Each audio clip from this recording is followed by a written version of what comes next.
गुरुर्ब्रह्मा गुरुर्विष्णु गुरुर्देवो महेश्वर गुरुर्साक्षात् परब्रह्म तस्मै श्री गुरुवे नमः। ओम जयंती मंगला काली भद्रकाली कृपालिनी दुर्गा क्षमा शिवा धात्री स्वाहा सुधा नमोस्तुते।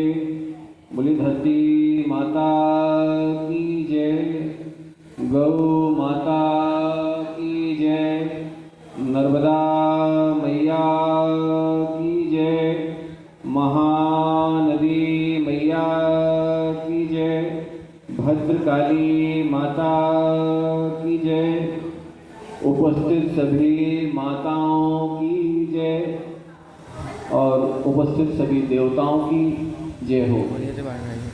आज मध्य प्रदेश की पावन धरा गाड़रवारा धूनी वाले दादाजी की तपोभूमि साईखेड़ा में आप पवित्र जनों के दर्शन का सौभाग्य हमको मिला।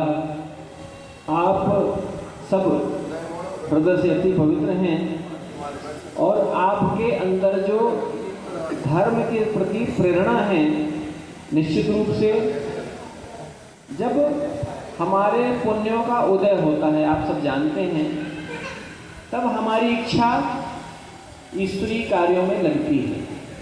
नहीं तो मंदिर में रहने वाला जो पूजा करने वाला व्यक्ति है ना, जो दिन भर मंदिर में रहता है, उसको भी अगर ईश्वर की कृपा नहीं होती तो उसका मन भी भगवान की पूजा की बजाय नोटों में लगने लग जाता है।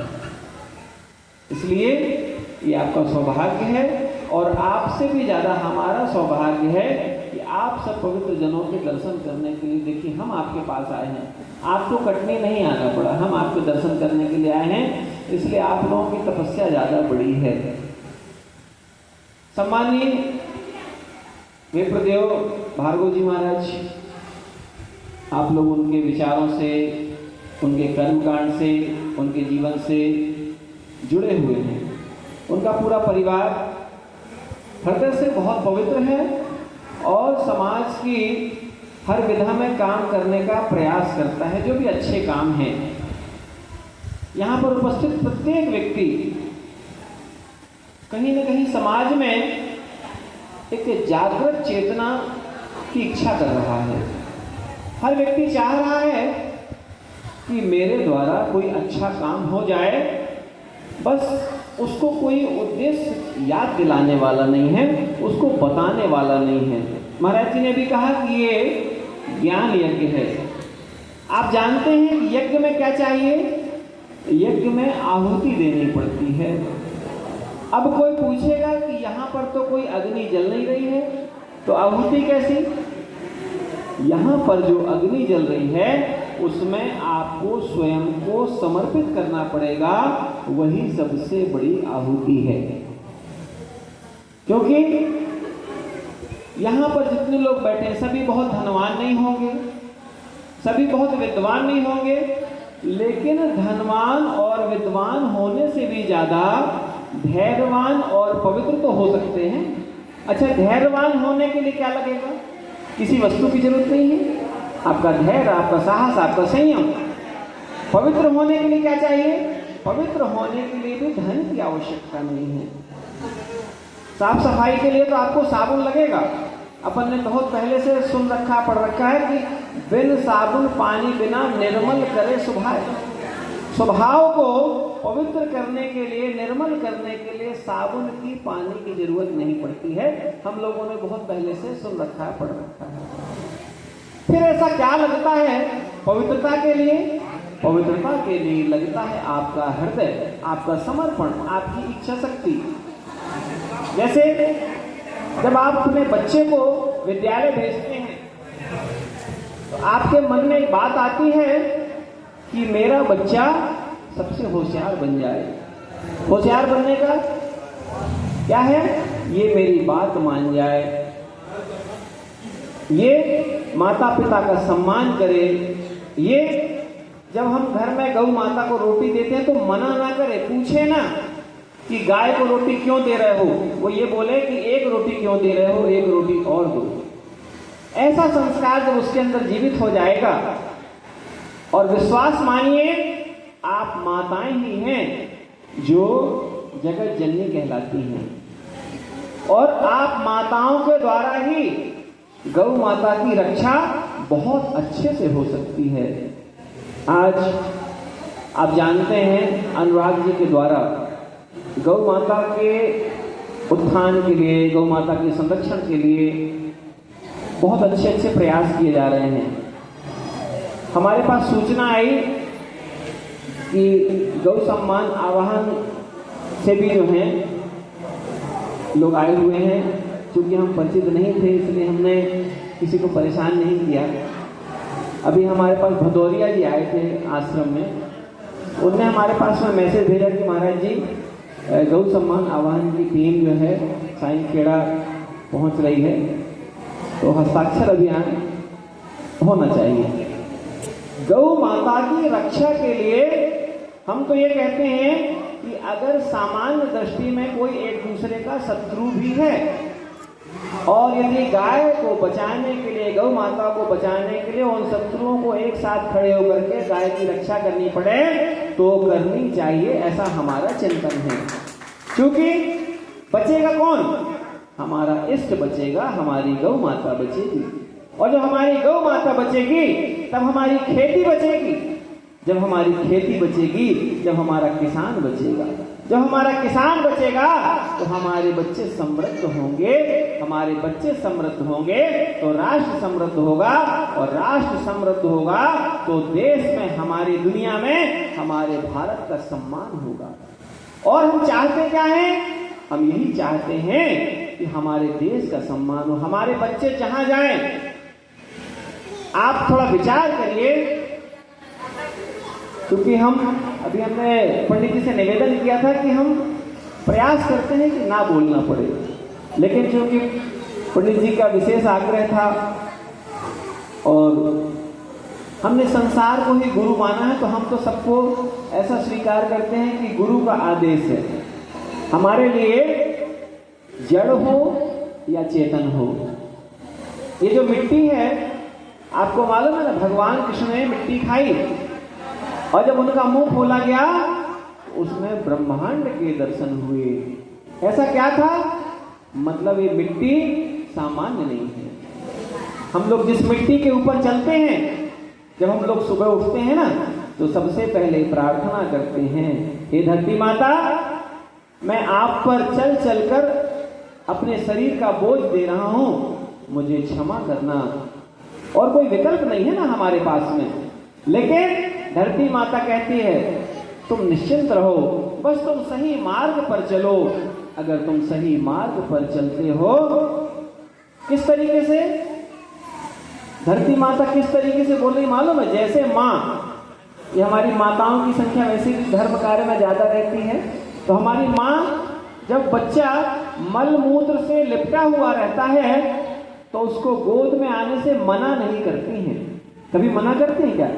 पिता एक बार मना कर देते हैं, जाओ इसको थोड़ा जो है पहले साफ करो फिर लेके आना, लेकिन माँ कहती है कि आजा मेरा बेटा आ गया, मेरी बेटी आ गई, और अपने गोद में बैठाल करके अपने पल्लू से अपने बच्चे को उसका मल मूत्र साफ करती हैं। ऐसी ही हमारी माता है धरती माता, जो अपना सीना चीर करके और आपको अनाज देती हैं, फल देती हैं।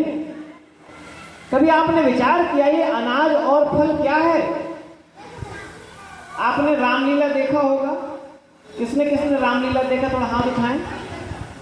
रामलीला में एक बात आपने देखी होगी कि एक ही बात बदल बदल कर, कभी वस्त्र बदल कर, कभी मुकुट बदल कर, कभी उसी के हाथ में गदा होती है, कभी उसी के हाथ में त्रिशूल होता है। वो एक कलाकार लोगों को अलग अलग तरीके से, कभी मनोरंजन वाला बन जाता है, कभी ज्ञान देने वाला बन जाता है, कभी उसी को बोलते हैं अब तुमको आज हनुमान जी बनना है, कभी बोले आज रावण की तबीयत खराब है, आज तुमको ही रावण बनना है। ये विचार करिए, ये प्रकृति की कितनी बड़ी योजना है। तो वो जो आपको जो अन्न मिल रहा है, जो फल मिल रहे हैं, ये भी भगवान का परिवर्तित रूप है। भगवान ने कहा कि लोग मुझे, अगर मैं ऐसे सामने जाऊंगा देह रूप में, तो सिर्फ पूजा ही करेंगे। तो भगवान ने कहा पूजन के लिए हम गौ माता को छोड़ देते हैं, इसमें 33 कोटि देवी देवता विराजमान है, पूजन के लिए सिर्फ गौ माता। अब भगवान ने कहा मेरा भक्त भूखा न रह जाए तो मैं गेहूं बनकर जाऊंगा खेतों में। विचार करना बहुत महत्वपूर्ण बात है।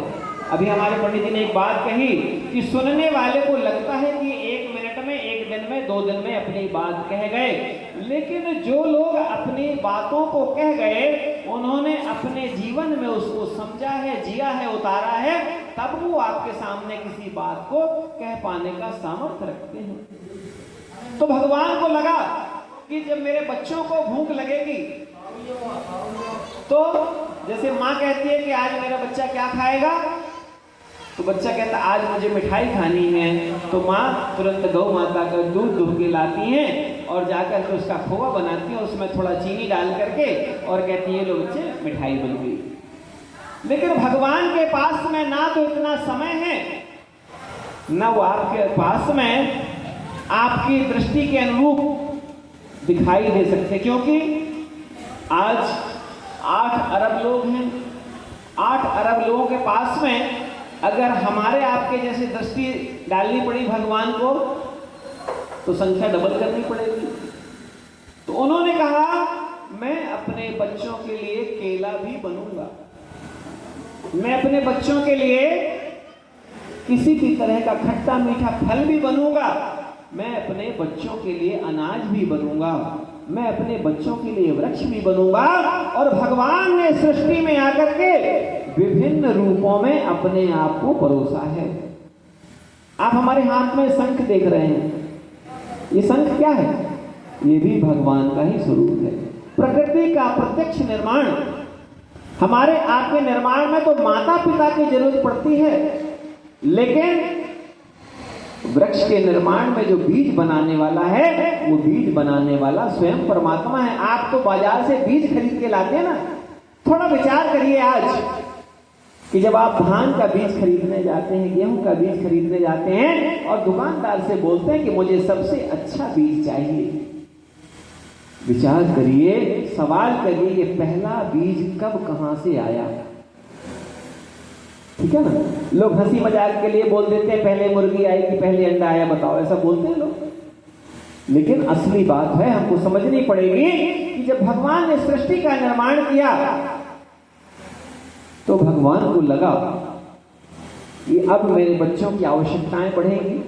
जैसे माता पिता क्या कहते हैं, अब गर्मी लगेगी तो बच्चे के लिए एक पंखा खरीद के ला के रख देते हैं, एक कूलर खरीद के ला के रख देते हैं, एक चटाई ला के रख देते हैं। ऐसे ही आपने जब रामायण सुनी होगी विद्वानों के मुंह से, तो आपको पता है कि जब भगवान राम वन को जा रहे थे, तो वन को जाने से पहले ही योजना जब बन रही थी, जब भगवान राम का अवतरण होना था, उसके पहले हनुमान जी, मारीच, ठीक है ना, बाली, सुग्रीव, अंगद, इन सबको वहां पर जो है प्रस्तुत कर दिया गया था कि वहां पर इसकी योजना बनानी पड़ेगी। अभी से बनानी पड़ेगी ना, क्योंकि वृक्ष का निर्माण का क्या होता है, 10 साल, 20 साल लगते हैं, 50 साल लगते हैं। तो बोले एक काम करो भैया, पहले हनुमान जी का भी तो वहां पर जन्म होना चाहिए, राम जी का जन्म हो जाए और वहां हनुमान जी नहीं होंगे तो। जिस तरीके से जब माँ की गोद में बच्चा आता है, उससे पहले माँ के स्तन में दूध आ जाता है कि मेरा बच्चा भूखा नहीं रहे। ये किसकी योजना है? ये माँ के चाहने से नहीं होता है, ये किसके? ईश्वर की योजना से होता है। बहुत सारी हमारी माताएं कई बार परेशान होती है कि बच्चों को पिलाने के लिए दूध उपलब्ध नहीं हो पाता है। ये किसकी योजना है? अगर माँ की योजना होती तो क्या माँ का बच्चा भूखा रह सकता था? नहीं रह सकता था। माँ को भी किसी और माँ ने प्रेरित किया, प्रेरणा दी कि जाओ मैं तुम्हारे सहयोगी रूप में काम करूंगी। और वही प्रेरणा देने वाली, वही वात्सल्य को जगाने वाली हमारी गौ माता है। गौ माता का जब हम दूध पीते हैं, हमारे अंदर वात्सल्य जागता है। जन्म देने वाली जो सामान्य माताएं हैं उनमें एक कमी है। थोड़ा लगेगा कि महाराज जी माताओं की कमी निकाल रहे हैं, तो ध्यान से सुनेंगे तो बात आपको ठीक लगेगी। गौ माता का जो दूध होता है वो उनके बछड़े के अलावा हमारे लिए भी होता है। क्या जन्म देने वाली मां अन्य दूसरे बच्चों को दुग्धपान कराने के लिए समर्थ हो पाती है? नहीं हो पाती। इसलिए हमने कहा कि जन्म देने वाली मां पवित्र तो है, श्रद्धावान तो है, लेकिन वो दूसरे के बच्चों का पालन पोषण नहीं कर सकती। गोद में खिला तो सकती है, लेकिन स्तनपान कराना थोड़ा उस मां के लिए कठिन होगा। लेकिन गौ माता को आप देखिए, एक गौ माता से ढेर सारे लोग आनंदित होते हैं। गौ माता को जब हम देखते हैं, हमारे छोटे छोटे बच्चे बैठे हैं, बच्चों को आपने गौ माता देखी है? जब छोटा गौ माता का बच्चा देखते हैं तो कितना अच्छा लगता है, अच्छा लगता है ना? इसी तरीके से और जब गौ माता का बच्चा देखते अच्छा लगता है। आपको मालूम है कि गौ माता के उस बछड़े को, उसी गौ माता को ले जाकर के कसाई खाने में काटा जाता है। कभी एक कहानी ध्यान आती है, हमारी माताओं से कभी सुनी थी। एक जंगल था, वहां पर गाय रोज चरने जाया करती थी। एक दिन बछड़े ने कहा कि मां मैं भी चलूंगा। तो गौ माता ने कहा कि बेटा तुम मत जाओ, वहां जंगल है। अचानक ध्यान आया कि आप माताओं से कभी ये कहानी सुनी थी, और ये कहानी नहीं वास्तव में सच्चाई है कि गौ माता ने अपने बच्चे से कहा बेटा तुम मत जाओ जंगल में, वहां पर बहुत खतरनाक जानवर रहते हैं। और बच्चे ने कहा नहीं, आज तो मैं आपके साथ जाऊंगा ही। कहानी तो हम बिल्कुल छोटे रूप में बता रहे हैं, कभी विस्तार में सुनना तो हमारे आचार्य जी लोग, पंडित जी लोग, ये लोग आपको विस्तार से बताएंगे। और वहां पर एक शेर मिल जाता है गौ माता को, और जब गौ माता को शेर मिल जाता है तो शेर गौ माता को खाने का प्रयास करता है। तो बछड़ा क्या कहता है कि मेरी मां को छोड़ दो। मां को क्यों छोड़ दो? मां को छोड़ दो, मुझे खा लो, ठीक है। लेकिन उसमें एक शब्द बताते हैं कि उसने, बछड़े ने कहा कि मामा जी मेरी मां को छोड़ दो, आप मुझे खा लो। तो शेर ने क्या कहा कि तुमने मुझे मामा जी कह दिया है, अब मैं ना तो तुमको खा सकता हूं और ना तुम्हारी मां को खा सकता हूं, क्योंकि अब तुम्हारी जो मां है वो मेरी बहन हो गई। थी कि संबंधों का कितना मूल्यवान समय था। आज आप लोग टीवी, मोबाइल हर जगह देख रहे हैं, रिश्तों की कदर नहीं हो रही है, रिश्तों का सम्मान नहीं हो रहा है। उसका कारण क्या है? धीरे धीरे धीरे धीरे हमारे अंदर का जो समर्पण है, जो प्रेम है, वो नष्ट होते जा रहा है। और आपको मालूम है कि अनुराग भार्गव जी ने, उनके परिवारजनों ने प्रयास किया कि हम गौ कथा के माध्यम से, दरबार के माध्यम से अनिकेत शास्त्री जी को, ब्रज बिहारी सरकार जी को साईं खेड़ा की इस धरती पर बुला करके और लोगों का हृदय जगाएंगे। अच्छा, मुर्दे कभी जागते हैं क्या? जो मृत्यु हो गई जिसकी, अब वो जीवित होगा क्या? वो जीवित नहीं होगा। तो अगर आप लोग जीवित हैं तो पहले तो खुद से पूछिए कि क्या आप जीवित हैं? कौन कौन जीवित है यहां पर? अब देख लो आप, ठीक है। हम कुछ ना तो हम उत्तर दे रहे हैं इसका, आपको स्वयं से सवाल करना है। यदि आप जीवित हैं तो आपके द्वारा गौ की सेवा होनी चाहिए, अतिथियों का सम्मान होना चाहिए। आवत ही हर्षे नहीं, नैनन नहीं सने, तुलसी कहा न जाइए, कंचन बरसे में। क्यों?